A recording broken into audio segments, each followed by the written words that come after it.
This week on Myopia Movies, we continue our Werewolf Appreciation Month with a classic 80s werewolf comedy, An American Werewolf in London.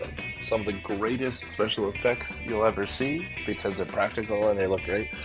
But further, for all of you who joined us because we did a Twilight movie last week, I'm sorry we don't do Twilight movies every week, but we do have the first one behind the paywall. In the meantime, tune in next week when we slightly change our schedule and do Green Lantern. But we will continue doing some werewolf stuff, don't you worry. In the meantime, thanks for all you do. Thanks for reviewing and rating us. Otherwise, bye guys.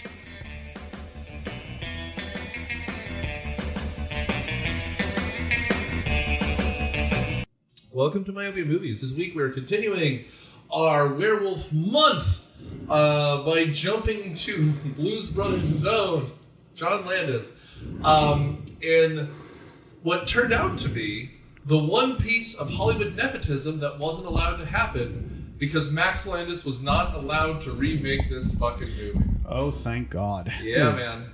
I am Nick Hoffman, your hostess with the mostest. And on panel we have... Nor Chernette.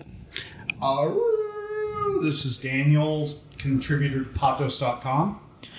Atlanta horror author Matthew W. Quinn. Check out my work on Amazon. I wanted to howl, too. You can still howl. London. When did that song come out? Because of The this movie. 70s sometime. So it's so it was earlier than this movie. Pretty sure. I don't know. Well, I mean, So John... like Convoy, this movie was inspired by a song? I can see that. Oh, boy. Or 3 years before this. Holy shit. Well, I mean, I think John Landis written the script like 10 years before he ended up making it, so... I guess we can start there. This is a film by John Landis. American movies in the 50s and 60s and most of the 70s were about action, sci-fi, and not particularly funny. And then in the late 70s, we have this wave of comedy coming out of two places. Really, the Harvard Lampoon and Saturday Night Live. And John Landis gets swept up from both ends. First, making Kentucky Fried Movie with the Zuckers. Zucker, Abrams Zucker, the guys who will do Naked Gun and Airplane and Hot Shots. But then with National Lampoon's movie Animal House, with Blues Brothers, and then Eddie Murphy and Dan Aykroyd in Trading Places. But nestled right in the middle there... He killed a couple kids. Well, no, I was going to say Werewolf London, which happens 2 years before that. Okay. What did Thriller... So, There were no kids were killed in this 85. one, but a Thriller's kid 85. did slap Jenny Agutter on the behind. Yeah. No, because I will say this. I knew nothing about who did what or who did what anything in this movie. Yeah. Usually when we watch these older movies, I go into it not wanting to know anything and being pleasantly surprised. Were you pleasantly surprised by this? I mean, the opening of the movie, I felt like this is... I just watched a lot of I did watch a lot of 80 movies and 90 sitcoms, so I just watched 48 Hours and then Seinfeld. And then the beginning of this movie, I just felt like if Dustin Hoffman and Jerry Seinfeld were backpacking in Europe, and that's What's the deal? or just Kramer and Seinfeld walking backpacking. What is this? Ishtar in the North? No, just imagine opening the scene and just replace Kramer and Seinfeld. You're like, oh, it's just we're gonna get a bunch of babes, man. Yeah, we're whooping our objects. That was the whole type of feel. Dude, of the scene. they got a bunch of sheep babes, Right, maybe. it's like, Jerry, ask about that little star on the wall, Jerry. It's just like, Oh my god. That is such a prick. That's so funny though. Because you're right. This movie is also kind of like Ugly American Tourists, the movie, because they're just kind of asshole. I mean, it's also like white privilege is the movie. They're just like, well, I'm showing up here because of course I can. right. Although you do realize if they made this in the 90s, it would just be the cast of American Pie. It'd be like Jason Biggs and Stifler. Yeah, Jason. Yeah, exactly. It's different. That's Jason exactly what Biggs it is. does kind of look a bit like David's actor, whoever that is. Well, I mean, they made Naughton. a really anti-Semitic joke in the hospital in this movie. Oh, dude, they check out his he's like, package. Nurses talking about the guy's dick. Yeah, he's Jewish. I know he's Jewish, and I'm like, how you know? Oh, dude, yeah. They're just like, oh, First of all, I think they just hit he's a Jew real hard. It was like... I know he's Jewish, trust me. Yeah, but you're right. It would be Thomas E. Nicholas and Jason Biggs or something, or George and Jerry just like Jerry, there's a lot of werewolves out here. All right. But they really, what's her name? Debbie Klein. They're like, I'm going to have sex with Debbie Klein. You're like, this is the first day of our backpacking trip. What's the deal with werewolves? Why are they called werewolves? We know where they are. They're right over there. That's good. That's good. The nurse would be Jennifer Coolidge, Stifler's mom. Oh, yeah. Because she wants that circumcised D immediately. And then the doctor's like, it's a common procedure in America. And everyone. My God. By the way, that doctor. He's from New York. But yeah, who would have thought the fact that he was Jewish would be such an important plot point, but there you are. Yeah. So, if you haven't seen this movie before, I almost want to say stop and just watch it, because it's kind of incredible. Yeah, it is. Even from a technical standpoint, I mean, just the makeup and special effects alone. The transformation scene. Oh my God. Yeah, so this is kind of... Blue Moon. Yeah, I mean, this is Rick Baker doing what Rick Baker does best, but, like, the effects in this are practical, and they're incredible. And, you know, we've done some bad movies in the past where it looks shitty. I mean, this is a werewolf month. The movie before this was Twilight New Moon. It's all CGI. And some of the fighting looks great, but they know that you can't focus on the fact that things are transforming. So two tennis balls bouncing off each other, and they put the wolves in later. I mean, Exactly. is it cheaper to do the practical effects they did in this movie versus the CGI? I mean, I like this movie, but you're not spending money getting David Naughton and Griffin Dunne, the two main guys. Yeah. You're using all of that money on Rick Baker's special effects and music rights. The movie cost about $6 million to make. That's nothing. Naughton might But have in been. 81, that's 40 years ago money. Inflation. That's Reagan bucks. Oh, okay. I think Naughton might have been somewhat more prominent earlier because I think he lost his Pepsi endorsement over this. Oh, really? Wait, David Naughton made Pepsi commercials? I think so. Dr. Pepper commercials, I Okay, think. well, because he lost some kind of endorsement deal because of how much time he was on this movie naked. Oh, I mean, he's in this movie a lot. There's a lot of nudity in this movie. Was it just like dicks? I mean, You I do wouldn't see that a expect- couple I times. mean, It's there's mostly a sex butts. scene that's pretty graphic. yeah, I mean, I'll true. say, how do I put this nicely? It's refreshing. It's the Marvel movies are weird that there's no sex in them. Well, the Eternals had a weird over the body butt shot, the sex scene. Fair, Yeah. but like this is just like such like he's an animal. He's turning into an animal, so he's gonna have a sex scene. It makes sense thematically. Right. I mean, it's often played for humor. But you know, if this movie was made today, you would just end up with them making out, and then she'd be wearing his shirt, and it would be assumed that they had sex. And so the fact that there's actually a sex scene in it, we're like, oh, this is a movie from the 80s. All horror movies have boobies and sex in them. That's how one of the many tropes of the many couples who gets killed first. Fair. You know, so Someone's been watching Scream. Yes, that and the Cabin in the Woods. So that they made a joke about that, but no. I mean, considering I don't know. I'm not a big horror guy, but considering the amount of I want to say porn there is out just in the there's not a red light district in this movie, is there? Well, they do end up in a porno theater at the end. Theater, Piccadilly that's what it Circus, is. I think. Yeah. Yeah, well, I mean, but Times Square was porno theaters back in the day, too. That's true. That's true. Oh no! Even in the subway scenes, the loo scenes, there's like advertising for orgies that happen every Wednesday. And Yeah. Wendy's. There's an ad for Wendy's. So many Wendy's product placements in this one. That's funny. By the way, the sequel of this is called An American Werewolf in Paris.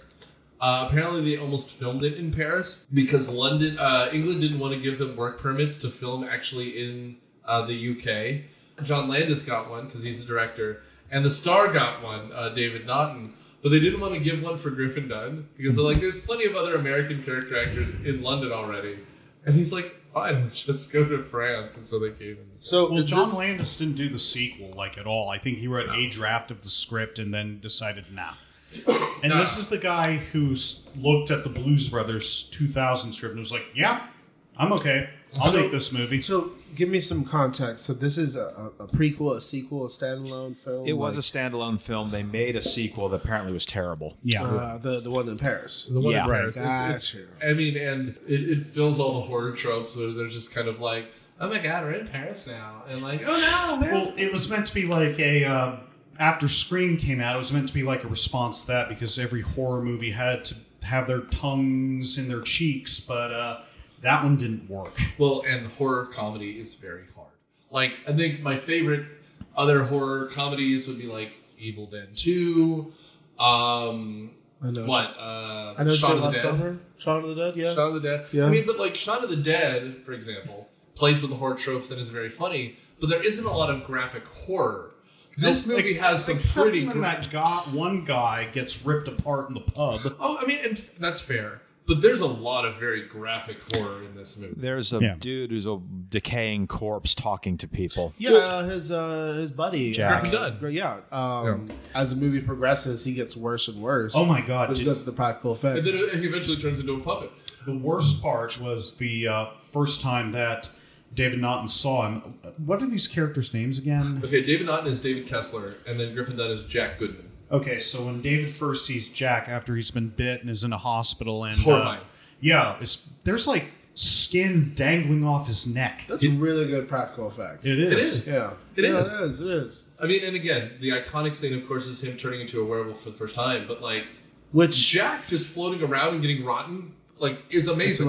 Which, I mean, again, this you said it was 85, but you can 81. Sorry, no, the Thriller came out in 85.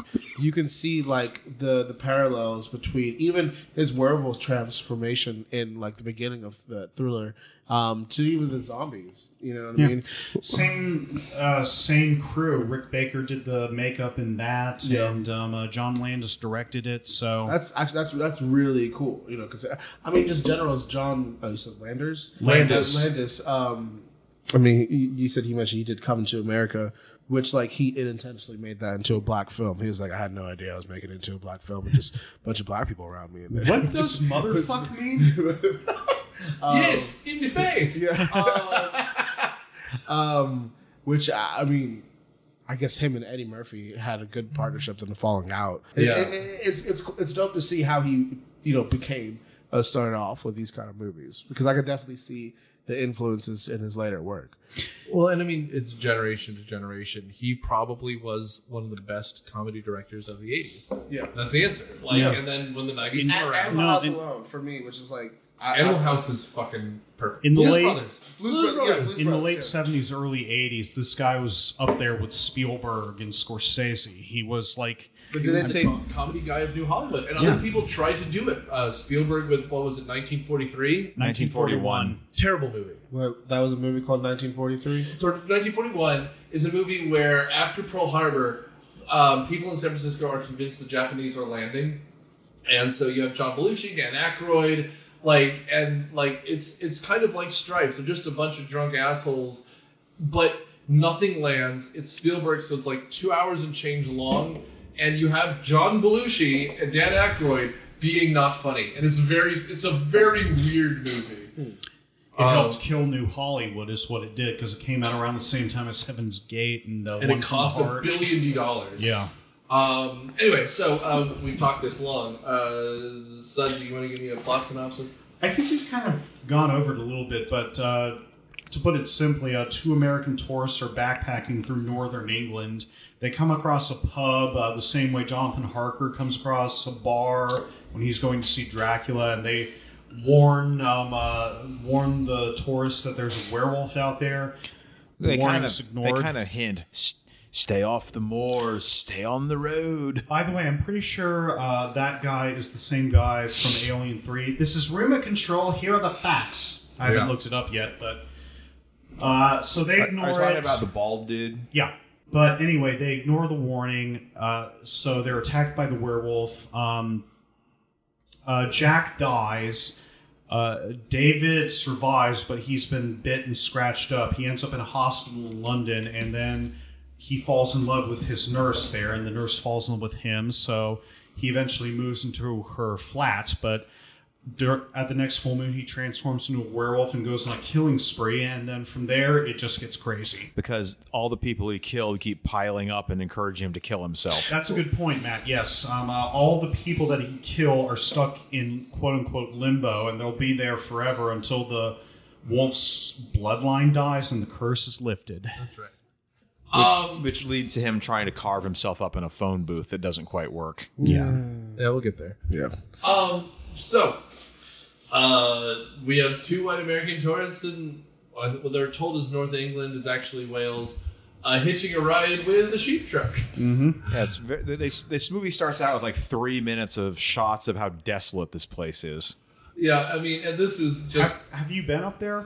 No. It's pretty sparsely populated. There's a lot of farms. There's a lot of roads. Sheeps and cheese. Yes. Well, but I was also going to say, like, this is just pure American tourist nonsense. Like, they have no plan. They'll just end up in Rome eventually to meet up with their other friends. And then No plan, nothing. Yeah, how did they even get there in the first place? Better question. Well, we know how they got there. They rode with the sheep truck. I mean, what's in the north of England to see? pussy. That's what they only care about. Sheep, They're trying to maybe? get- no, they're trying Sheep to get pussy, laid. yes. Sheep, yes. Why sheep? Hadrian's Wall is up there. Okay, Yeah. that's a good Just point. saying. No, better question. Where the fuck do they think they're going? That I don't know. Because like the village they end up with doesn't have an inn, barely has a tavern. With which I mean they make fun of us. Every English village has a tavern. True. They just probably didn't like Americans. Well, they clearly don't like outsiders because it's not like that doc is treated any better later in the movie. That's not 10 true. years before this movie came out, Straw Dogs came out. That's I right. was going to say. What is this? The British version of Deliverance? You know, less sodomy, more No, werewolves. that would be Straw Dogs. Yeah, sea Just, dogs. yeah. But like they get to this bar and they make fun of the sign, the slaughtered lamb. But like in British pub culture, that's an awesome fucking sign. Yeah. It also isn't a lamb, it's a wolf's head on a pike. Foreshadowing. Also, completely normal pub name for that area. But they treated them like shit when they got in. No? Just I don't know. No, Why? you're right. But no. Maybe because they're outsiders, maybe because they interrupted their darts game, you know. But essentially... One of those dudes is like, you made me miss. Yeah, Oh, and which great then he line. considers he does volunteer manslaughter by sending him to the wolves. That's right. Yeah. I will also say not only was Daniel Wright, the guy's named Brian Glover. He was in Alien 3. The other guy, but the guy he's playing chess with is a guy named Rick Mayall. Rick Mayall, we will visit again. Well, he was in the comedy show The Young Ones, but he's Fred in Drop Dead Fred, Oh, boy. which is a really bizarre comedy from Britain in '91. Is I've it a heard stay it. tuned? It is a state. That's what I'm saying. I've heard of it. I've never actually seen that movie. BBC comedy thing. A girl has an imaginary dead friend, Drop Dead Fred, and it's just shenanigans. It's a very strange movie, but his name is Rick Mayall, and that's who he is. Anyway, like you said, they enter the bar. They're kind of weird. Well, It's the scene when from Straw Dogs when Dustin Hoffman goes to the pub. Everyone just kind of looks at him and is like, who the fuck is he? because it's like a village of 100 people, so they literally know everyone in town, and these are outsiders. And then they start like, hey, can we don't want beer.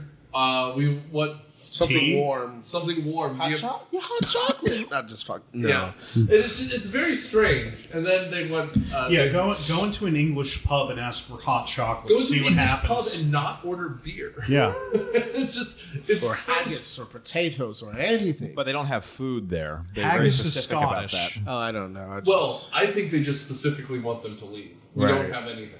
No. We don't have tea. I'm sorry. I'm going to be spitting out really bad you're English accents. You know, All of our accents are Yeah. here. one of my dad's former coworkers, she's retired now, had the best story about traveling through England and Scotland. Yeah.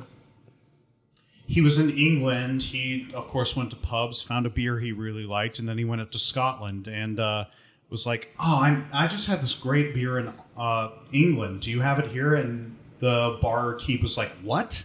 What are you talking about?" And he asked him, it's this specific brand. I forget what it was, but it was really great. They had it down in England, and the barkeep like grabbed him by the collar and was like, "This is Scotland. We drink Scottish beer." That's right. You don't cross that line. After that, I think someone bought him a free round, and then everyone was cool. But Yeah. He's fine. He's fine now. They were only in that bar for a minute, and then they had a skedaddle. Well, because they're you made me miss, as Matt said. Yeah. They flee. Yeah, they're But about to get deliverenced. they What is it with you and rape today? No, it's hostile, redneck outsiders, not rape. Man. That must get it worse. Okay, we ate lunch. I'm sorry, but when we think of deliverance, that's specifically the thing that You ready to howl like a wolf boy? That is not what I think about deliverance. I'll make you squeal like a pig. Sorry, I'll make you squeal like a pig. You got a party There you mouth. go. I don't know if that's deliverance. You got a party mouth? No, I don't know. That is. Oh, really? Yeah. I was just saying Your that. mouth ain't gonna be so pretty once a werewolf eats you. Because then he's like losing half his face. Half his body, I would say. Decapitated. Yeah, so... Smauled. Butchered. Iagued, as some people might call it. I don't know. That's just, you yell out Gilbert Gottfried jokes. Well, the whole scene at the pub is, like I said, the Jonathan Harker scene from Dracula, where the local townsfolk are trying to warn the outsider, there's monsters out there, be careful, and they ignore it. Let's be very clear. Some people are more interested in warning them than others. Yeah. That's true. There's a pentagram on the wall, and they ask about it and are never given You an don't answer. ask about it. He's just such a prick. He's like, so why is there a star on your wall? That's when he misses. You made me miss. You don't ask the fucking question. Just Well, leave. I don't people know alone. who's, skip Or don't ask it directly. Maybe get friendly with someone, buy them around, and then say, "Hey, that star over there." So let's take a deep dive into this star thing. The pentagraph, you said? Pentagram. The yeah. pentagram. So that is supposed to ward evil spirits? Yeah, so it's old school shit. There's black magic, which is evil. White magic, which is supposed to be good. You lucky horseshoes. I know, right? It's Really like, clever. it's like red lighting. I got you. Exactly. Right. So The black magic's bad? Okay. well, I mean, so literally in this case, it's a regular star, and then the upside down star would be the black magic, Oh. the evil magic. So this is a right way up star to ward off evil, but they're not telling them what the evil is. And so we have at first the sheep guy, the truck guy, is like, stay on the road, stay out of the moors. And then when they leave here, they're just like, the scene almost makes sense to me, but what should have happened is they do have a few beers, and that's why they wander off the road. Because it's really easy when you're sober, walking on a road. Because it looks like Yeah, it seemed to me straight. they were talking to each other, not watching where they were going, and suddenly like, wait a minute. Yeah, but they're in the middle of nowhere. And I'm sorry, without streetlights in the middle of nowhere, you're walking on the fucking road until you find a town that Yeah, will what do you take think out. we are? Oz? Especially in a time before GPS, you don't know where you're going. You at least know a road is going somewhere. That was a yellow brick road joke. No, just I in got case your anyone- shit. No one laughed. That's why. Aha! This, I feel more like South Park. This is Northern England. We've only got one road. But here's the thing. They immediately leave the road, and then we get attacked by, like, a wolf puppet immediately. And it's got a really interesting howling sound because it sounds almost mechanical. It's It like sounded- Godzilla-like. Right. No, I was thinking that too because I thought it was like my cat from the distance. And I was just like, Pepper? But Keep an eye on that cat. I swear to God, I don't Well, know. Well, no, it's funny enough. When the howling was happening during this movie, my cat was like going fucking crazy in front of the TV. It's like, where the fuck is that noise coming from? Sure. Yeah, so. Watch Jurassic Park, scared the hell out of my dog when the T-Rex showed up. Word. Right, like that deep kind of guttural noise, which... I can't do it. I mean, if I recall correctly, they just layered animal Please sounds kind of edit like this Chewbacca. Yeah. But like, yeah, it's the same kind of like, it's this almost natural noise. It's kind of not. And so the dog's like, the fuck is that thing? And I'm sure your cat was like, is there a wolf? Where's the wolf? Where's the Where's that wolf? Yo, where's that wolf? We This- live in Atlanta. Where's the wolf, yo? We live This in is a great scene because it builds up to the wolf attack. I mean, they're just walking through the forest, and then it's a POV shot of the wolf that just gets closer and closer while they're talking. It's like, oh God, I think something's following us. It's getting closer, and then like at the We really don't get a good like eye for this thing. Till we like, very end. we don't see the wolf that attacks them. We see after the villagers shoot him, we see who it Yeah. was. Yeah. Well, I will also say this is not only like good shit, because it is good shit, but it learned from Jaws. You don't need to see the monster very often to get the effect, right? And like I said, they essentially, we see like half a glimpse of a wolf puppet that I just imagine some PA through. But like, that's all you kind of need until the 5 minutes too late police show up and shoot this fucker like 7 times. Oh, it's the same people that were in the pub. Yeah, because Right, the but they- barkeep was guilting them. But I will say too, if you shot him that quickly, you could have saved the other guy. It's They, very true. By the way, this movie's over if you just shoot both of them and leave them both for dead. Yeah. There's a lot of mores out there. Yeah. Just let them both die. Especially how quickly the movie ends after, spoiler alert, Blue moon. the wolf dies. Every single song on the soundtrack is moon related somehow. Oh, they play Moon Dance? Like, this soundtrack is actually pretty good. They tied it all together.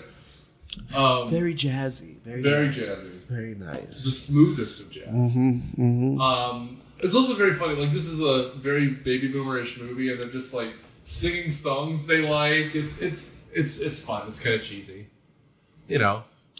That seems kind of like the opening of the Twilight Zone movie that I think John Landis also directed with Dan Aykroyd and is it Albert Brooks? Yeah. I think it's Albert Brooks, just listening to music and then talking about old TV shows.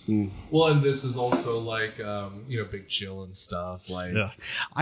I do not like that movie. I think it's very strange, very overrated. But it's the same idea. It's very baby boomery. Let's listen to a lot of music and. Oh, that's the only thing that movie's got going for it is its soundtrack. And if you don't like that style of music, then the movie's shit. Yeah, don't watch it. So 2 New Yorkers get shot, not shot. One gets shot, one gets mauled. Oh no, they both get mauled, but the werewolves get shot. Yeah, they both get killed. Oh, well, one of them. One got mauled, but the werewolf got shot, but one got bit. That's what happened. He's in a coma survived. for 3 weeks. 3 weeks. Which is such a smart piece of writing because otherwise it takes a month to figure out the next full moon. But instead, the next full moon's in 4 days. Yeah. Oh, that's why it was 3 weeks ago. I was just like, "Fuck, this is a horrible coma." This person said. Oh yeah, That no. makes This sense is because the story. like after 3 weeks in a coma, you're learning how to like eat again. Yeah. But he wakes up in some British London hospital. Yeah, they took him quite a ways from instead of going to Manchester. He's now getting his brain medicines from the National Health. Well, this is where we get the scene where the 2 nurses are like, "He's got a good dick." Yeah. He's Jewish though. How do you know? I know. And the doctor's like, "Oh, ladies." It's such a. He's not supposed to be here. But I would say I like survived Rommel. I can't survive your preening. it's good. I mean, this is where the movie is funny. Like they do give it beats to be very funny. This is a pitch black comedy, though. Well, I mean, we'll get It's there, got but talking corpses. Yeah, and it's funny when the corpses talk. we also have that scene where he wakes up naked in the zoo and he's like buying balloons off that kid so he can run around naked. Hey kid. No, yeah, he stole Come the here. balloons, and then he stole one of Princess Di's old coats. Well, and then there's some weird Princess Di stuff in this, which we'll get Princess Di? to. Diana. Remember when he's trying to get the cop to arrest him and he's Calls Queen Elizabeth a man. And then Winston calls- Churchill. What are you saying? well, he called Prince Charles gay. Yeah. But at the end, did you That stick to didn't the get end over- of the credits? Yeah. They said we would like to congratulate Prince Charles and Diana at their nuptials, and then they have the date and everything. I completely missed that. And you stick at the end of the credits Ah. as kind of a big old shot to the gums, to the ribs. Oh, too soon, but too far in the future. I mean, that wouldn't get That you in was trouble. 25 years ago. No, that that was wouldn't- literally no. 25 years ago. That wouldn't get you arrested in England if you called Queen Elizabeth a man. No. And no, This is- usually cunt. It would get the way he was acting. It might get you arrested for causing a disturbance, but just calling Prince Charles, implying that he's gay, okay. It might be one of those laws in Britain that they never enforce. Let's say majestate. You insulted the queen, you have to tear your tongue out. But no one's actually going to do it. Yeah, that's true. I mean, he was admitting to murder essentially when he was going up to that cop. This is the point in the podcast where Nick is gone, and we're just gonna filibustering in. Yes. So, but essentially, so what? He wakes up in the hospital 3 weeks later. His friend had a funeral. That kind of sucks too. But no. And his dead friend is then talking about how many people came to his funeral, and the girl he liked ended up sleeping with somebody else. That whore. But no, he ends up with a really attractive nurse, surprisingly, because the two nurses that were making the dick jokes were kind of like, I mean, not like they were ugly. But Jenny Agutter was the pretty one who becomes his girlfriend. The other one, not so much. You can tell who's the main female protagonist lead in this movie. But essentially, she ends up getting a liking to him, so much so that when he gets discharged, she was like, "You have nowhere to stay. Come to my place." Oh, I never have a lot of gentlemen caller. I don't know how to say this, but I want to fuck you. That's basically what she just said in a nutshell. She started talking about having had 7 lovers. So, 7. This is the fucked up part. As I think about it. At one point, wasn't she like reading to him as he was in a coma? So yeah, so we think this is how fucked up it is. So she gets Stockholm syndrome by looking at a cult. That good D. Basically, yeah, because who had to give sponge baths to this guy here? So she probably knows every bit of this guy's anatomy. That also before the full moon. That also meant that she was wiping his ass, which I don't know why she would still want to have sex with him after that. Well, she got invited to the pub. I mean, not to the pub, to her place, her flat. Literally within 2 or 3 days after this dude's been out of a coma. Well, and this, okay. Yeah. This is a movie where we have a werewolf, we have a talking zombie. The fact that after 2 days of staring at that D, she invites him to live with her might be the most unbelievable part of this whole movie. And she was very unmodest about her apartment, considering the 80s. I think that was You're living in London, blocks from Piccadilly Circus. She's and your place is okay. It's actually pretty nice. There's a TV. I wonder how much that place would go for today. Like at least 10 million. It doesn't million. exist. I really think she's a prostitute on her side jobs. Considering there's something strange going on. She can't be giving up that pussy also, so quickly. I think she's also secretly a werewolf. I thought that this is the ending that I thought was going to happen. She was going to get like some sonogram, and she's going to have some fangs. I think the second movie. She's pregnant. Yeah, I think the second movie kind of hints the female lead is her daughter. Oh, really? Oh. They keep talking about her the character's stepdad, but not her dad. Okay, yeah, all right. I can see that. Why did you watch the sequel? I didn't. I just no. or Wikipedia because I wanted to see if the theory I heard was right. So I started looking up some stuff. This is honestly, I really fuck with this movie. This is a really good movie considering in the 80s and it came out in the 80s. You know, like horror-wise. I'll tell you how good this is. Okay. This is the first year that they had an Academy Award for Best Makeup, and this won it.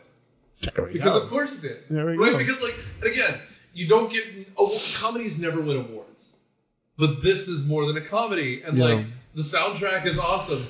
But that's fucking makeup. Because again, the first time he's at her apartment and his buddy comes to visit. We have hey, Jack. We have a sex scene, and he wakes up, he can't sleep, and then his buddy is just sitting there with flesh dangling. He is mauled to shit. Hey, buddy, how you doing? And he just plays it so upbeat. The nurse, eh? Oh, that's right. Oh, you fucked the nurse. That's nice. No, no Debbie Klein. What was that? I was half paying attention to what was happening, but he was in the hospital, right? And this was I think one of the first dream sequences. I guess he was chilling at his house or whatever, and he gets attacked by Nazi zombies. Oh yes, the hospital's Nazi dream. This is really weird. So, which I did not follow at all. I guess maybe it's just a character mode established he's Jewish. You know, with his age, his. Some Holocaust survivors. Yes, obviously, yes. The nurses established that. Joe. God bless you. So, I mean, maybe fanfic theory time. His dad is the bear Jew from Inglourious Bastards. He could. Because when he wolfs out, he's built like a brick. Now, he is taller than the bear Jew by about 1.5 feet. But he's too young. He is too young, yes. But the Nazi stuff in this is random. Well, but to me, it also screams John Landis having fun with bad B-movie horror because, Nazi werewolf vampires, I'm sure it's a thing. Well, Rob Zombie did the same thing in his fake Grindhouse trailer, if you remember that. That's true. I remember that. Werewolf women of the SS. Exactly. And so, I mean, and of course this does end in a porn house anyway, which John Landis got to direct a porno, which is, hey, I told you not to sleep with my wife. I'm not your wife. All right, then. I wasn't talking to you. I was talking to him. I don't know who you are. Oh. So that was legit. That was he directed a the Inception porn filmed movie thing. The movie, right? If you haven't seen Kentucky Fried Movie, there's a bit in it called Catholic Girls in Trouble, and it's essentially a porno parody, and they just add comedy sound effects of like squeezing balloons and stuff to sound like it's a very funny bit. You know, the one sketch that I remember from Kentucky Fried Movie was the sketch where they get in the car and then a car alarm's going off and the guy's trying to figure out what it is, and then he zips up his pants and the alarm stops. That's right. Kentucky Fried Movie is very funny. Another joke. Well, there's also the whole back half of it is a kung fu movie parody, which is really funny. Right. I really need to see this. I mean, it's sketch comedy written by the guys who do Airplane and directed by John Landis. Like, and what it's supposed to be... Enough said. And what it's supposed to be is Americans can do what Monty Python does. Just at the time, when SNL was still very much in its infancy, no one believed that they could do it. So they're like, fuck you, we'll make our own movie. And it became this cult smash success. You know, speaking of that, I'd love to see John Cleese react to a werewolf. And what is this? You think you're a dog or something? Get up on your legs. If this was a howling, it would. Yeah. You klutz! You swine! Him as the weird doctor in The Howling, that would have fit. Oh, yeah, there you go. Well, and remember, just as an aside, this movie is 81. Right? Blues Brothers is the 80. year before. 80. And Blues Brothers was against Airplane. We're talking the golden age of comedy. The first golden age of and the golden age of counter programming. Yeah. This is when cocaine was just writing. Oh, dude. itself. You can smell the cocaine. Well, yeah, that way you don't have to sleep. You can just keep making movies 24 hours a day. A werewolf, where? London. What happens? He has sex with a nurse when just saw the Como. And then, of course, 2 years after this came out, Monty Python released their last movie, which included some big-time body horror. Which is By big time, mean the fat guy? Yes. No. It's the Meaning of Life. Right. But Meaning of Life, where the guy is at a restaurant and he eats and eats and eats until he explodes after a wafer thin mint. Sad. Is that the same movie? Is that the same movie with a salmon moose joke? Yes. Yeah.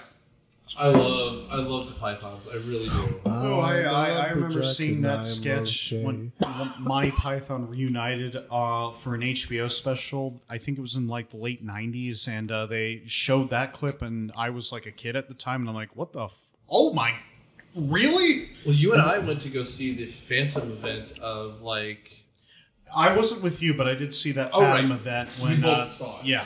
Everything but the parent or something they called it. I think, if I'm not mistaken, Playboy is the one that bankrolled a lot of Monty Python movies. Well, and then Life of Brian, I think, was bankrolled specifically by George Harrison of the Beatles. Yes. He started his own film company. I think he's Joseph in it. Because of all the he is... cartoons. That's right. There's one scene where Brian comes back after he's been away for a while to the Judean People's Front. Right. People's Front of Judea or whatever it is, and then he's like, "Oh, this is the owner of the mount that Jesus spoke on, Mr. Amadopoulos." I forget this quote, but there's this guy off camera that goes, "Hello," and that's George Harrison.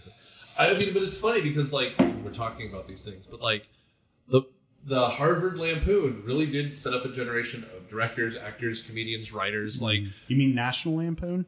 Well, no, but Harvard Lampoon. They were at Harvard as a magazine. And so P.J. O'Rourke, John Hughes wrote for them. Yes, he did. Conan O'Brien wrote for them. Indeed. And that becomes, of course, The Simpsons, which spreads. SNL is that. And then for Britain, it's Python. They all became show creators, directors, like, even documentaries. Like, they just ruled the school. With Michael Palin doing travelogues. And then what's his name did a lot of history documentaries. Terry Jones, yeah. Yeah, R.I.P. R.I.P. R.I.P. to, unfortunately, a lot of them. 2 of them at this point. Jones. And Gilliam's just stopping. He's not dead. He's stopping. I think maybe he finally made that Don Quixote movie that he's wanted to make for a while. Though I shook his hand once, and that's still like the documentary very exciting about all moment. Have you lost your hand since? No, I haven't. He didn't lick it. You should. So hold on. Let's get back to the movie. Okay, hospital. So essentially now we have the first night where he's a werewolf. Yes. Because Alex, the nurse, seems to be working a pretty long shift because she leaves like in the morning and it's still midnight. She did a double. She has a very expensive apartment. That's what I was thinking. She must be working a lot and putting all her money into that apartment. Right. There's the TV and 3 Disney little miniature things. So, when the dude wakes up in the middle of the night and is talking to his corpse buddy, and he's so upbeat, he goes, "Now you gotta kill yourself," but he picks up Mickey Mouse and goes, "Hi there, David." Yeah, I laughed. That was funny. Meanwhile, David locks himself out, sneaks back in, spends a whole day just sort of wandering around her apartment. Then night falls, and he starts has the worst have to take a shit moment ever. He's literally just reading a paper or whatever, and he's like, "I'm so hot," and then. Do you remember when Michael Jackson transformed into a werecat in Thriller? Stretch that out by about 4 minutes. And that's the scene. It was. I mean, think about it. Look, what? 2022 right now in the 80s when this shit was happening. It's probably some groundbreaking shit. I can imagine. It looks groundbreaking now. I mean, the prosthetics are attached to their bodies. You see, like he's looking at his own hand and just extending. That's what I'm saying. Like, I really appreciate that kind of special effect versus the CGI, because you can have really fucking horrible CGI. I mean, think about it, the Mummy and the Rock. Come on, boy, that's fucking PlayStation 2 graphics, son. But then you get these actual, practical effects, which it may look corny and gremlin-ish, but it looks fucking real to, light is hitting something and it makes all the difference. Right, no, absolutely. I think George Romero was right. I remember hearing him on the Dawn of the Dead commentary. I've still got those releases. I know in America it's impossible to get Dawn of the Dead on Blu-ray or streaming these days, but he was like, okay, the attitude should be, we have enough money to do 4 CGI shots. What can we do? Instead of just, okay, everything needs to be CGI. And this movie just demonstrates why, because it's all practical effects and it looks fantastic. Yeah. Well, I mean, and we will eventually get there. Stay tuned next week when we do 1981. The same year's The Howling. But those special effects are done by a guy named Rob Bottin, who's also a master in the field. He worked on movies such as The Thing with John Carpenter. Previous episode. 7. Wait, he's the same guy did The Howling, did The Thing special effects? And 7, and RoboCop, and Total Recall, where the woman turns into Arnold. That was him. I thought Phil Tippett did RoboCop. They worked together on it. Wow. Yeah. We haven't done enough Paul Verhoeven. We've done Hollow Man and Starship Troopers, and that's kind of it. What's there to say about RoboCop except it's great? We need to have fun and just go. Also known as Kevin's Bacon. Kevin's Bacon. Dude, they CGI his penis pretty good in that. That was CGI? No.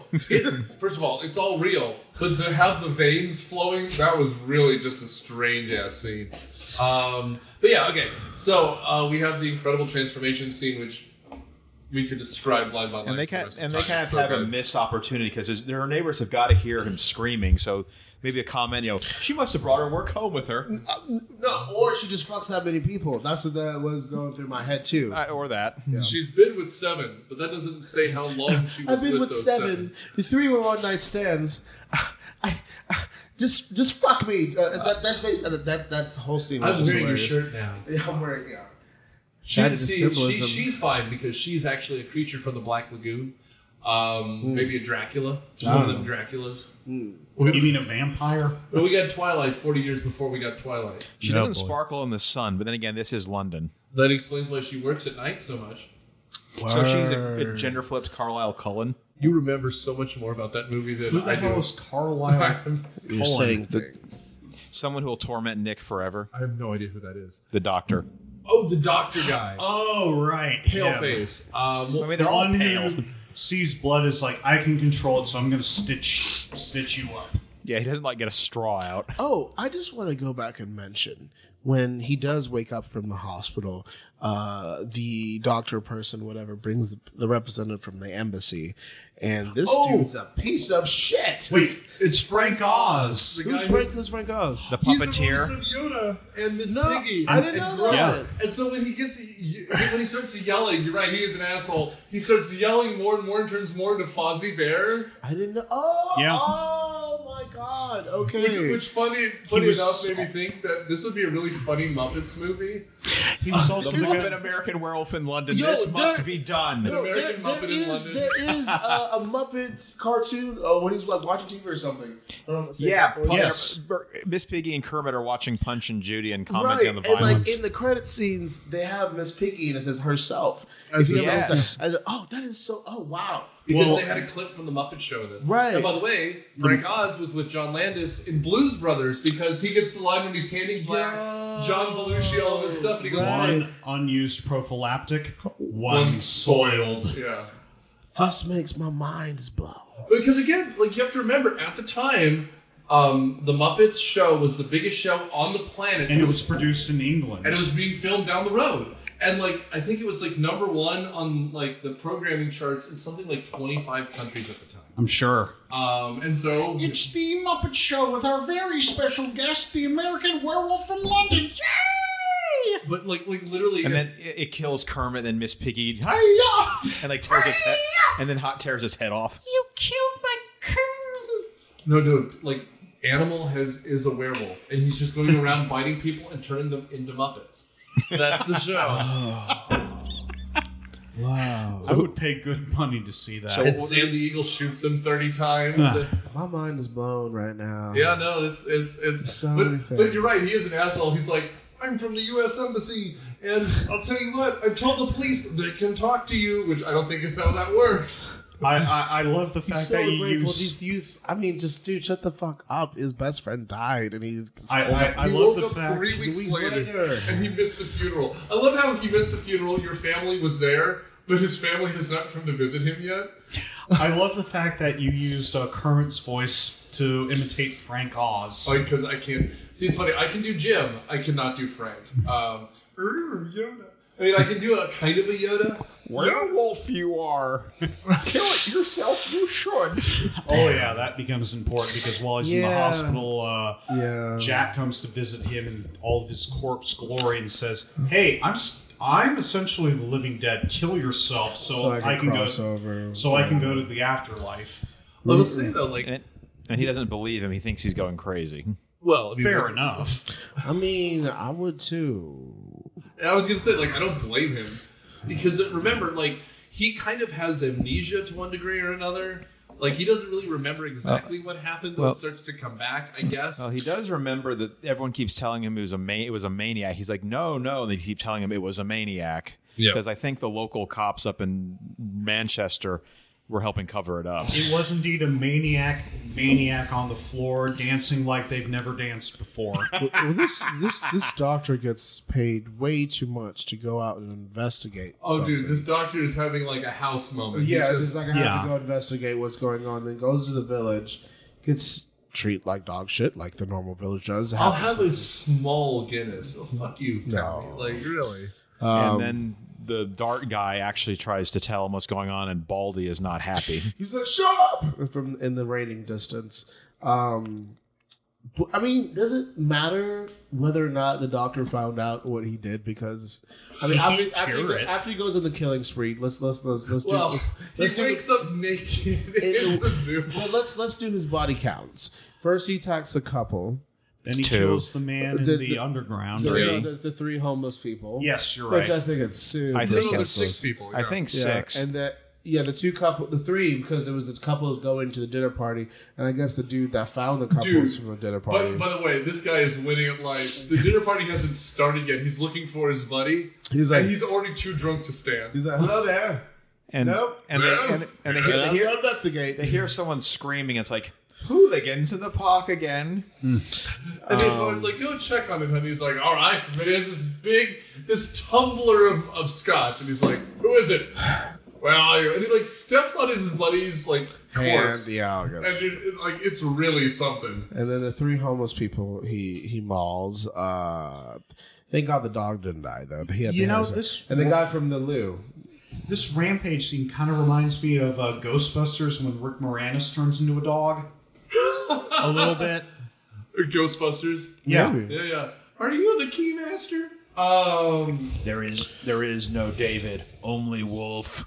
There you go. There you go. So after his killing spree, he wakes up in the zoo. Naked with the wolves. Who are totally chill about it. It's game seeing games. Like, good job, man. Did PETA say anything about a human guy being naked with wolves? Who cares? Okay? Well, and also, this is probably before all this. Like, I forget when Sundance. When was Butch Cassidy and the Sundance Kid? Was that 77, 78? No, it was back in the late 60s. Was it that? I'm just like, because they were just killing horses on that production. I mean, obviously Milo and Otis was a bloodbath, but that happened in Japan, so there's no PETA laws to go too far. But like, yeah, I don't. This man just wakes up naked and like covered in blood. You're in trouble there, buddy. And you have to climb. I mean, good on for the actors at the time. Just had to just be naked. He was letting it all hang out. Yeah, I know he was legit, like just pubic hair and all. And I mean, good practical effect too. That wasn't a stunt double. He did all his own stunts. All his own nudity. All his own nudity. He had to climb up that cage naked and basically to catch a predator to a kid to get balloons. And then I mean, and again, that seems really funny. And he's talking from behind a bush. He's like, I'll give you 2 pounds for those balloons, and he just ends up stealing them. And then he runs into not Queen Elizabeth, this some older reserved British woman who is not phased much. And just steals her red jacket, which is a nice jacket. Well, she's talking to her boyfriend, and while they're talking, he just swipes her coat. At one point he runs into a Queen Elizabeth lookalike.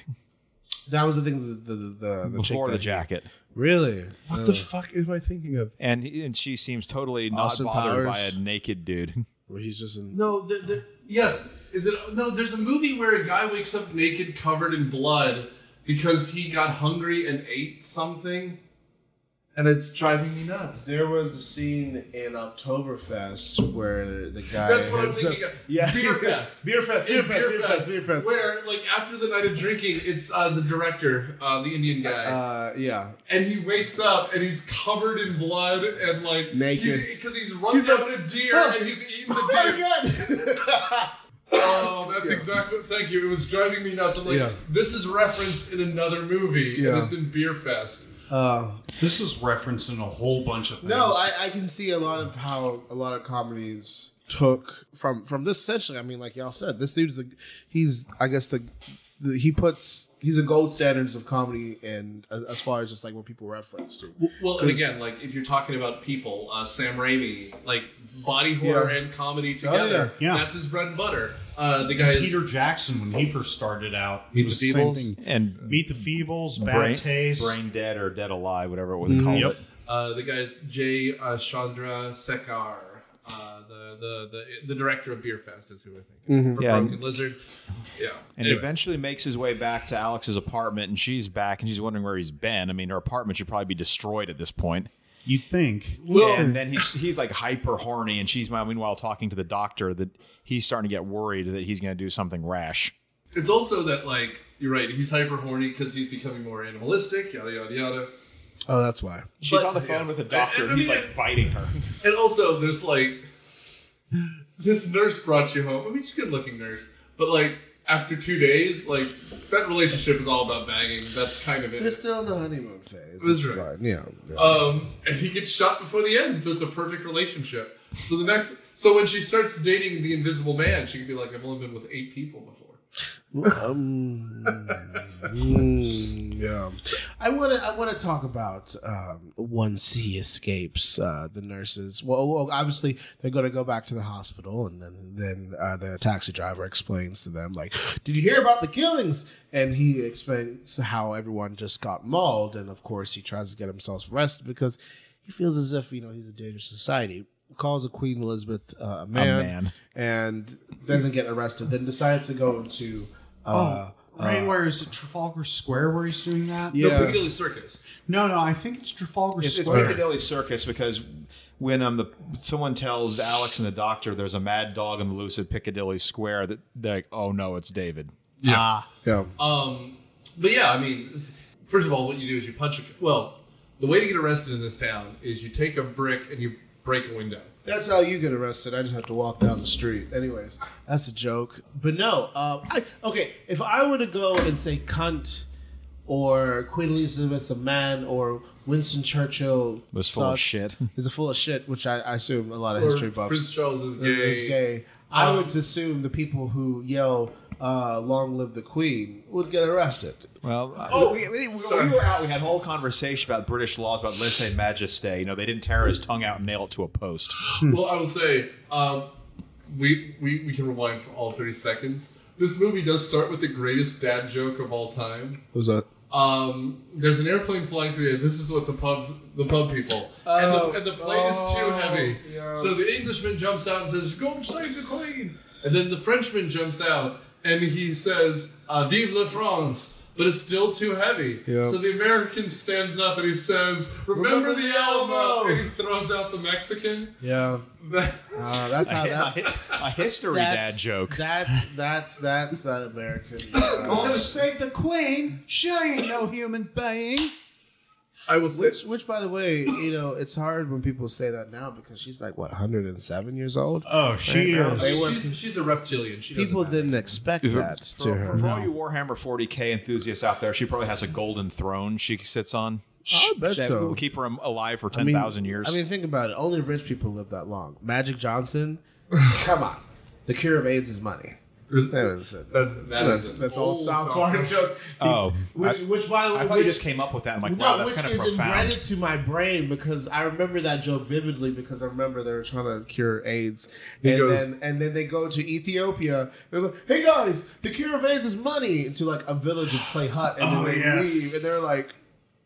Okay. And then But like literally, they don't. Isn't it like they take $100,000, grind it up, and inject it into him? Yes. I do love my money. What would Magic Johnson do? No, I remember all Ethiopian jokes. I remember Family Guy did one where they did Ethiopian hoarders, and there was like a box of tissue in like this one hut. He was like, I don't know how it got like this, and I'm just like, fuck you, that is hilarious. That's funny. Just but no. So Lizzie is the second running monarch in all of human history worldwide. Who's the first? Louis XIV. 14, yeah. And he's only ahead of her by a year at this point. She's been queen for 70 years and 188 days. Are they gonna come up, what kind of medals they come up? They've already had the Platinum Jubilee. What do we have next? The Space Uranium Jubilee? Yeah, something like that. Space Uranium? They'll have to discover a new element. Double platinum. What is doing double platinum with this album? Going back to the movie, and I'm talking, and it's just more of knowledge of, I guess you can say, New York in the 80s, London in the 80s. Like, how much like porn and open nudity was there in like broad daylight? I think the British are a bit less prudish than Americans are in general. Even in Times Square, you're talking about the porno theater, right? Well, no, that, and I'm just thinking of just like and the subway ads. The era of like punk of the Sex Pistols and things like that, like how popular it was during that era. Him yelling at the mods on that subway is pretty funny. That's pretty funny. Yeah. And so, I mean, when did they stop doing porn theaters? Like, that's the internet. Just okay. That makes sense. Just because these are places I want to Video avoid first, and then the internet. Yeah, VHS. Like, and again, like this week we're talking werewolves and pornography. But like that used to be a thing. Like, of course, down here, Daniel can bite his tongue, but like Blockbuster was everywhere and Hollywood Video were everywhere. But if you had independent rental places, they would have the beaded curtain, and behind there would be the VHS of pornography. Blockbuster, of course, was famously like, we will not have anything that is over an R rating. So it's Blockbuster's fault. No, I mean, it's the internet's fault. Oh, it's the internet's fault. And specifically CDs. Or DVDs. Something that people don't remember is how fucking expensive VHS tapes were. Right? Like, we're talking in the 80s, to get a Disney movie, 80s and 90s. It was $100. I mean, like, the first release. Adjusted for inflation, you're talking about $150 for like Cinderella. Yeah. For that little ass. For one VHS tape. From that carbonated whatever plastic. Yeah. Everything. That was $100? VHS was new back then. Yeah. Well, but like, I'm thinking, okay, for me, late 90s. That was the whole thing about rental places. It's like, all right, you can either buy the VHS copy for $100 or you can rent it for like $3.99. And the thing was, they degrade it. Like, if you get a Blu-ray and you watch it now, or assuming it doesn't get scratched, watch it in 25 years, the quality is the same. But every time you watch a VHS tape, it oxidizes. So it would fade. The color would fade. If you, like, say, let's get away from pornography for a second. Let's say you kept rewinding to certain scenes in slasher movies. No, I was going to say, like, let's say you really like the fight scene, like the lightsaber scene in Star Wars. You would literally wear out the tape and eventually break the tape by rewinding it over and over to that same section. So, like, Not DVDs... to mention what magnets could do. Yeah, and so DVDs really did change the game because they were super cheap. So all porn films would be worn out at the beginning and the end. Yes. But also, this sounds crazy, but you can look this up. The porn industry chose technology for us. Because there was VHS and Betamax. Betamax was the better format in every sense of the word. It was higher resolution, it was crisper, it lasted longer, but porno chose VHS tape because it was easier to produce. And so Betamax went out of business. Plus, you could store more on a VHS tape as opposed to a Betamax tape. The same thing happened with video discs. Yep. The same thing happened with HD, DVD. Even cell phones. When the internet was introduced to cell phones, they suddenly started getting bigger with bigger screens. And the widescreen video. Like the automatic turning to widescreen video. Bro, the porn industry rules all. And so, like, what we have, I mean... And that's the end of my... That's right. Myopia Movies brought to you by Pornhub. Of all the hubs you could choose, consider Pornhub. The streaming service that you've all used, don't lie. This podcast is also sponsored by Ray J. And meanwhile, speaking of porn, David is hiding out in a porno theater at Piccadilly Circus. That's what we got to. Yeah, let's go back to the movie. So, I'm trying to find the name of the fucking porno movie. I don't think it matters. And it was called See You Next Wednesday. And that's where we get to see, like, this man and this woman are naked, they're starting to get into it, and the guy shows up and is like, how dare you do this? Every single fucking time, it's See You Next Wednesday. It's so British too. It's a very polite thing. It's very funny. Well, John Landis would include that title in a bunch of his films because apparently that was a script he wrote when he was like 14, and it was titled "See You Next Wednesday" after a line in 2001. Yeah. So in this porn movie theater scene, I mean, obviously I've never been to one. But I assume you don't have to lie. No, it's okay. I honestly, out of all the disgusting things I've done, I've never been to a porn theater. But I do assume there are characters in these porn theaters. One that lingers off to the side, one that likes to watch, one that's just in it to see the movie's actual, the one who's there to meet Pee Wee Herman and get an autograph. Right. Oh, you had to go there. I remember when was it Jack David when he's transforming into this werewolf, this random dude just thinks that he's having like a massive orgasm. He just stares at him and he's like, get away. He's like, no, I'm gonna keep watching you do what type of whatever orgasm that you have. That to me was like the funniest thing in the doorman. movie. Yeah, the doorman essentially. Yeah. Well, but I mean. It's funny, too, because he's also at the back of the theater yelling at all the people that he's killed. Get out, I'm coming.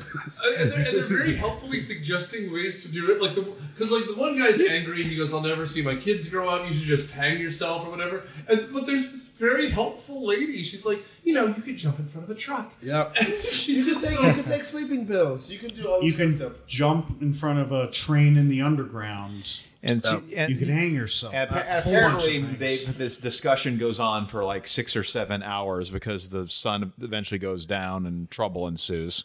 Can you imagine sitting through multiple screenings of pornography? But I will say at this point, can I imagine it? Sure, I can. I've done it. Wait, is this recorded? At this point, Please edit all this out. I don't watch porn. If my mom finds out that she found out. Can you imagine if she listened to the show to begin with? Oh, God, no. She's like, Lord, what are you doing? I'm just like, I'm watching TV with white people, Mom. It's fine. This is how I connect to the white people. This is why I live in West Midtown, Mom. I went up to the suburbs. I don't want to live in Austell. I don't. This is Cobb County. This is the good part of Cobb. Anyway, so at this point, Jack is just a puppet, and it's kind of great. It's like a chattering skeleton. Ahmed the Dead Terrorist. Oh, very much. Less racist though. Oh my That man needs to rot in hell. Jeff Dunne. Jeff Dunne. I don't know. No, we were talking about this earlier. After Chappelle Show. From 2007 to like before Judd Apatow started doing good movies. There was like that Mind and Mencia, Jeff Dunham, where we're just allowing all these fucking racist jokes. Blue Collar Comedy used to have their own show. This is like right after they got rid of Def Comedy Jam, and they're like, we need to have like groundbreaking comedy. And then hence Ahmed, the Dead Terrorist. Oh, and remember, his original closer was that jalapeno on the steak. Jose, jalapeno on the steak. Yeah. And then where does Triumph the Insult Comic Dog fit into all this? I guess where it is from that that was a Conan staple from back in the 90s. Yeah, that's been around for about 30 years now. No, it was a famous writer. He used to write for old. Robert Smigel. And he actually brought that back with him and Jack Breyer, the guy from who plays Kenny from 30 Rock. He actually had like a sitcom show that Jack McBrayer on they tried to do like a little sitcom because he gained popularity with a couple when Conan went to TBS and had a couple of popularity. Then he started doing like corresponding things like going to the World Cup and covering the election. And then there was this one Chicago one that they did where they went to some type of like the Husky Wiener or some type of thing, and people just loved the Triumph the Insult Comic Dog because just like, that place in Chicago was famous for the staff abusing customers, and then Jack McBrayer went there, and then the next day he showed up with Triumph, and that was great. And it just turned into him just puking all over this hot dog establishment. Fake puke, but puke nonetheless. But no, where did we get from? I don't know, just letting you talk. I don't know. Sometimes I go on a roll and I just keep going. I get hot. Hoo-ah. Well, I mean, just because we're here. Yeah. Are all these puppet people like kind of racist? Because because there's also there's a guy named Terry Fader who has a Donald Trump puppet, which is very loving. He's on Fox News, but he does a Michael Jackson puppet, which is something. He has a Vegas residency because all these guys do, and it's just. I think to work with puppets, you have to have some type of intrusive redlining thoughts, just to make things funny. Do you mean Jesus Christ? That is Michael Jackson's hand up someone else's asshole. Wow, that's impressive. To those who don't know, Hoffman just showed me a white Terry man. Fader with Terry Fader, Michael Jackson puppet. I didn't see it. Can you show it to me real quick? Doing his best impression of Michael Jackson. There's just Donald Trump puppet. So this is a correspondent on Fox News. Oh wow, he's on the Hannity show. This is literally him on Hannity with Donald Trump's the puppet. Fuck is that? It's Terry Fader, baby. It looks like it has And elf here's ears. Michael Jackson. Both of them look like they have. Both of those look like they have elf ears. Well, it's a nightmare. This is a walking nightmare. But he has a razor. Don't worry about Terry Fader. He's worth hundreds of millions of dollars. So I'm not worried about him. I just think that he's annoying. Trumpism was fun for 30 seconds, but it's not that funny anymore after you realize that the person making the racist jokes is the guy who's talking. Well, let's be clear. Puppeteers look down on these people, right? Puppeteers look down on who? Ventriloquists. People are doing like stupid jokes because like Kermit the Frog is a character.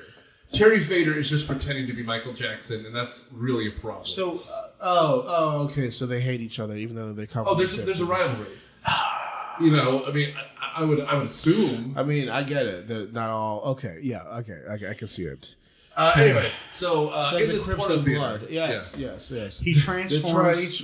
Again, the staff locks the theater up. Or at least tries to, especially when the cops come, and they're all trying to figure out what the hell is going on. Because there's something in there beating down the door they pulled down. Is this when like this random officer's head just goes rolling down the aisles. He decapitates one of the inspectors, whatever, which is crazy. And then there's just screaming. And also, I love this idea. Like, there's a monster inside, and he's banging on, like, they pull down, the blinds, the metal blinds to close the theater, and the cops are telling them to back up. And then they're surprised when a monster jumps through, and everyone's screaming. And the cops tell them to show up, but then people are like, "What's going on?" and just crowd this whole theater. And meanwhile, the cops are calling for the special rifle squad. That's right. Yeah, because in London they can't have guns. That's right. Because none of the police in London carry guns except for this very specific few.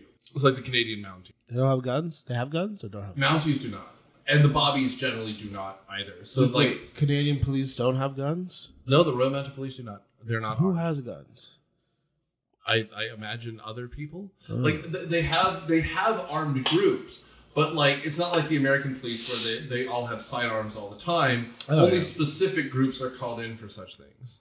And so they bring in the whole team for this one. Yes. And it's like a freaking van of like dudes with rifles. Right. So then his girlfriend tries to talk David, who at this point we finally see the werewolf, and it's like this giant bear dog thing. Well, we kind of get a glimpse of it during when he's attacking that dude in the loo.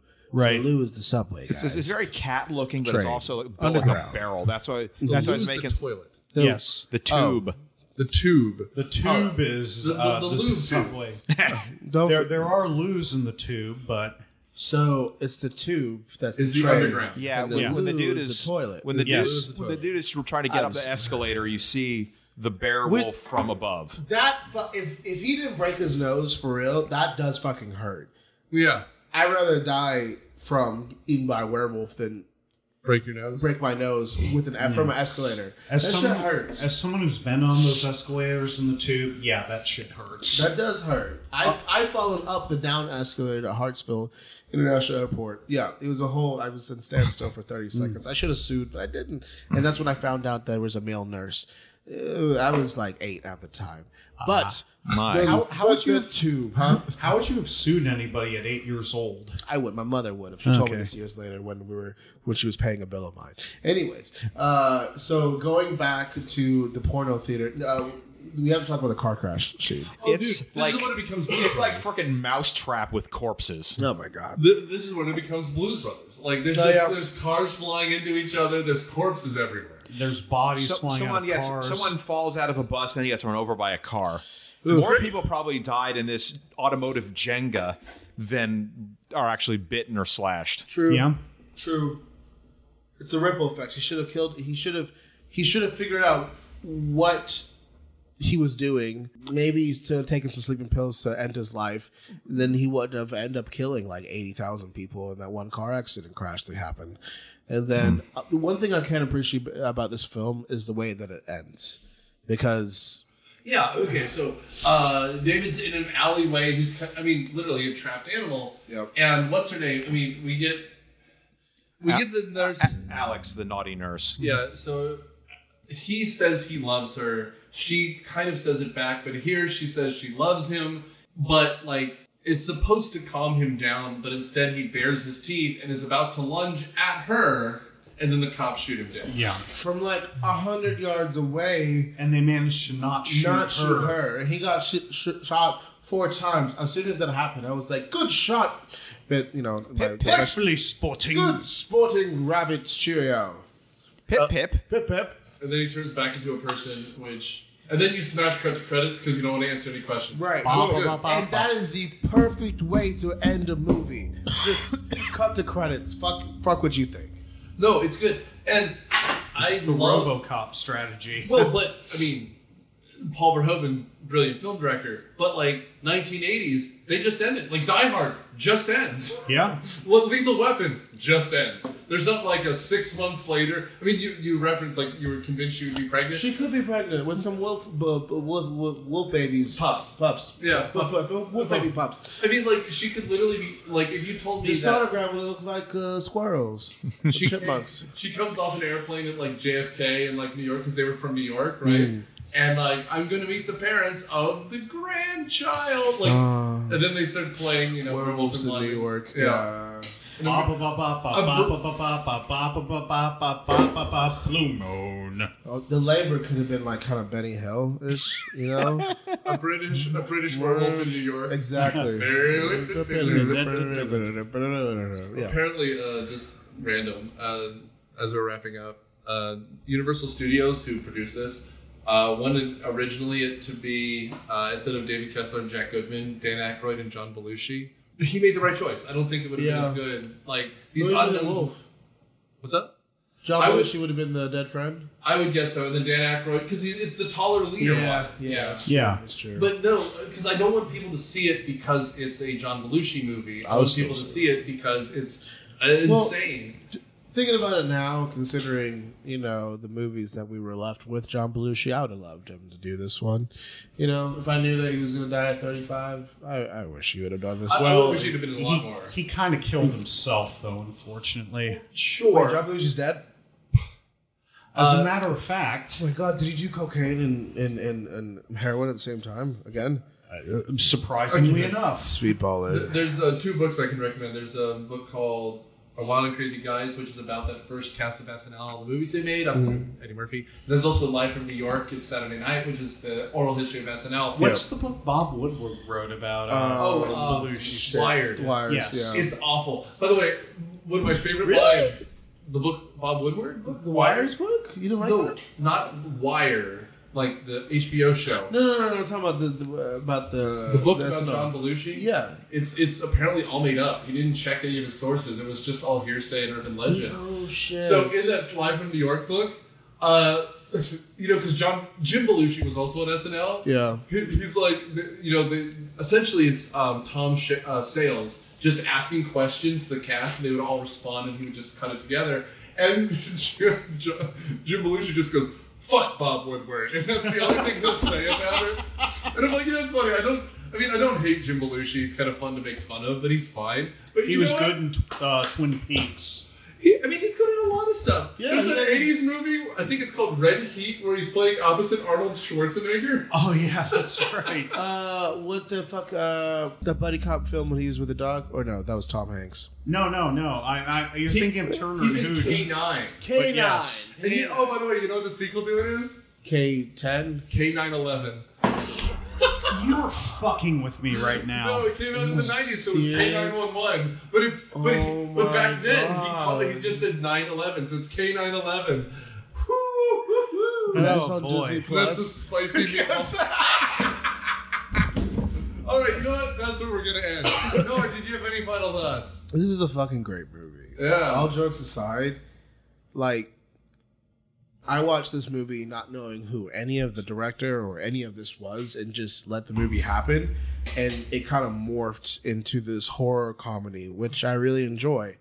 I enjoyed the work I enjoyed the foundation that this director put forth, so I really enjoy this movie. This is a fucking great movie, and everyone should watch this movie. Regardless of what you think of John Landis, I can't think of many filmmakers who shit the bed later in their career more than him, but George Lucas, who was in the John Landis movie, as a matter of fact. Even if you're not a fan of this genre, like horror, the special effects here are great. Like, from a technical level, this is a masterpiece, and it's actually a perfect balance between comedy and horror in a lot of ways. We've mentioned a lot of the horrifying things that happen, but it's all done with such a pitch black tone. So, like that scene in the Porto Theater with the corpses talking about how the guy should kill himself. It sounds depressing, but it's actually really well executed, and it's really funny. So yeah, you should at least see it once. Whether or not it's your thing, that's up to you, but you need to see it at least once. You should definitely see this one because it's really good. It's very well made. I have some quibbles here and there, like, the opening credits being too long, but that's so nitpicky. This is just a generally well-made film. So I guess a little bit behind the curtain here. I'm always reluctant to do comedies on this show because I'm afraid all we'll do is repeat jokes, right? Like, if we did Animal House, like, what are we going to talk about other than, it's kind of racist, actually, and kind of rapey, and and that's not something to make fun of. Here, we didn't have to make fun of anything, but we had a lot of fun with the horror elements. just know it's truly also one of the funniest movies I've seen in a while. And my wife often watches these with me, but she's, on her phone or doing Duolingo or playing on her iPad.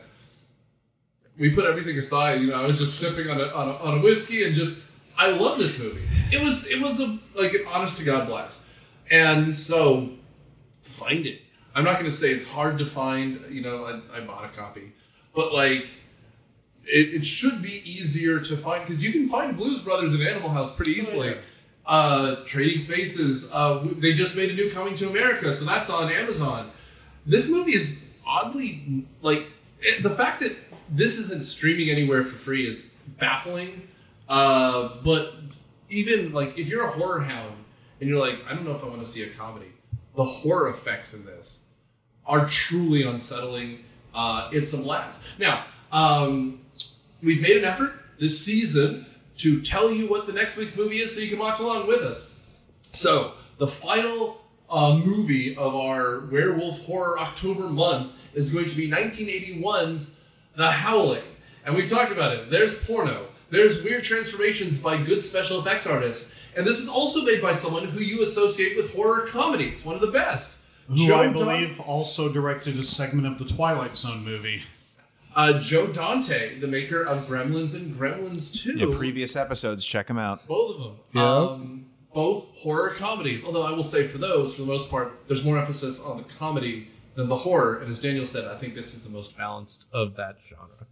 So thank you for listening. Thank you for subscribing. Thank you for sharing us around. And we'll be back next week with another werewolf movie. Sorry about all the porno, Mom.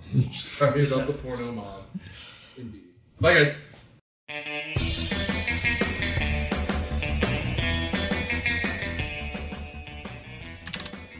Season 9 of Myopia Movies is produced by Nick Hoffman and Daniel Sudis. It is hosted by Nick Hoffman and stars Daniel Sudis and Matt Quinn. The theme music is Surf Shimmy by Kevin MacLeod of Incomptech.com and is licensed under Creative Commons by Attribution 3.0 license. Follow us on Facebook, Twitter, and review us wherever podcasts are found. Thanks, guys.